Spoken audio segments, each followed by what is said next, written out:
अकबर का साला हमेशा से ही बीरबल की जगह लेना चाहता था। अकबर जानते थे कि बीरबल की जगह ले सके ऐसा बुद्धिमान इस संसार में कोई नहीं है। फिर भी जोरू के भाई को वह सीधी ना नहीं बोल सकते थे। ऐसा करके वह अपनी लाडली बेगम की बेरुखी मोल नहीं लेना चाहते थे।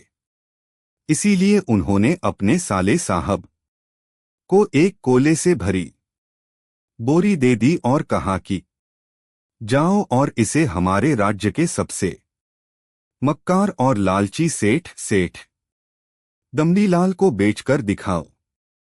अगर तुम यह काम कर गए तो तुम्हें बीरबल की जगह वजीर बना दूंगा। अकबर की इस अजीब शर्त को सुन कर साला अचंभे में पड़ गया। वह कोयले की बोरी लेकर चला तो गया, पर उसे पता था कि वह सेठ किसी की बातों में नहीं आने वाला।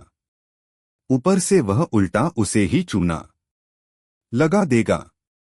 हुआ भी यही। सेठ दमनीलाल ने कोयले की बोरी के बदले एक ढेला भी देने से इनकार कर दिया। साला अपना सा मुंह लेकर महल वापस लौट आया और अपनी हार स्वीकार कर ली। अब अकबर ने वही काम बीरबल को करने को कहा।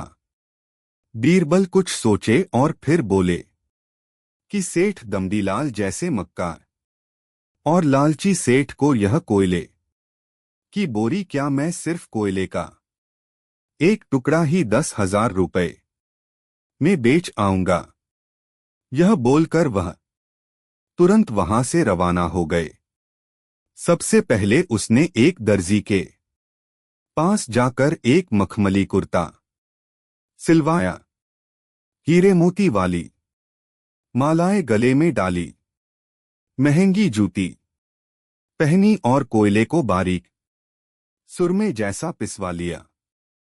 फिर उसने पिसे कोयले को एक सुरमे की छोटी चमकदार डिब्बी में भर लिया।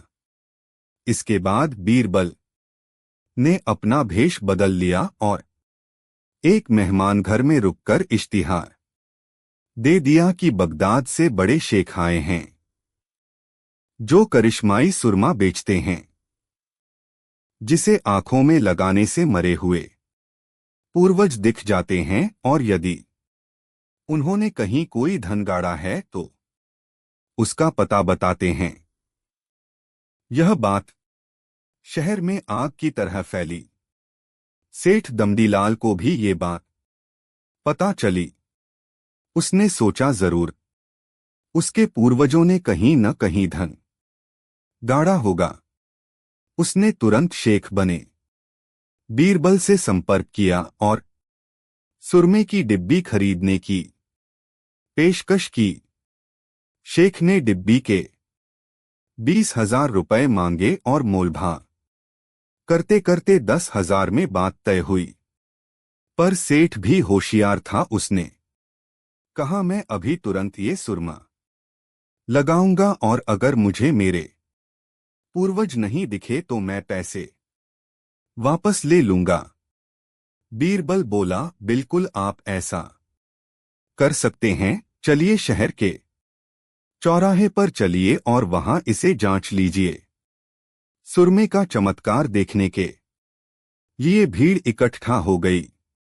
तब बीरबल ने ऊंची आवाज में कहा ये सेठ अभी ये चमत्कारी सुरमा लगाएंगे और अगर ये उन्हीं की औलाद हैं जिन्हें ये अपना मां बाप समझते हैं तो इन्हें इनके पूर्वज दिखाई देंगे और गड़े धन के बारे में बताएंगे।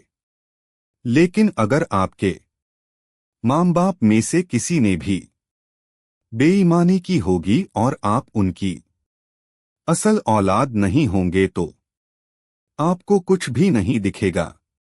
और ऐसा कहते ही बीरबल ने सेठ की आंखों में सुरमा लगा दिया। फिर क्या था।